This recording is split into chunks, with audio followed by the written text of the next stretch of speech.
Hello student, welcome back to my commerce જ્ઞાન with તબસમ ચેનલમાં. તો આજનું ટોપિક છે દ્રશ્ય મિલકતો. તો આગળની વિડીયોમાં આપણે બિનચાલુ મિલકતો એટલે શું એનો અભ્યાસ કર્યો હતો. જો તમે એ વિડીયો ન જોઈ હોય તો પહેલા એ જઈને જોઈ લો.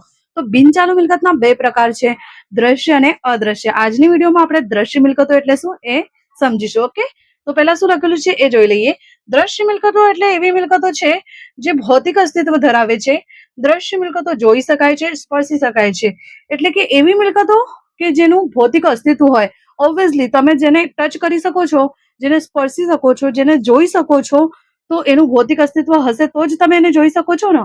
ઓકે, તો એવી મિલકતોને કઈ મિલકતો કહેશે? દ્રશ્ય. એટલે કે જેને તમે સ્પર્શ કરી શકો અને આંખોથી જોઈ શકો. ઓકે, એક્ઝામ્પલ જમીન છે, તેને તમે ટચ કરી શકો છો, જોઈ શકો છો. મકાન, યંત્ર, ફર્નિચર. ઓકે, હવે જોઈએ અંગ્રેજીમાં.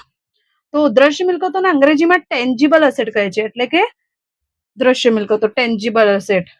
Tangible asset are assets that have physical existence. Okay, tangible asset એટલે કે એવી અસેટ કે જેનું ફિઝિકલ એક્ઝિસ્ટન્સ છે, એટલે કે ભૌતિક અસ્તિત્વ છે.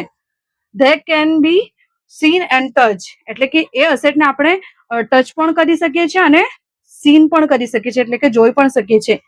Example land, building, machinery and furniture. આ બધી જ અસેટને તમે જોઈ શકો છો, સ્પર્શી શકો છો. એટલે એ કઈ અસેટ છે?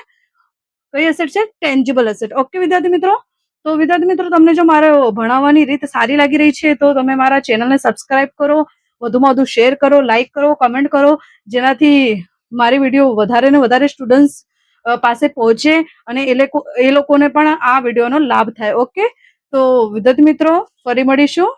Bye bye.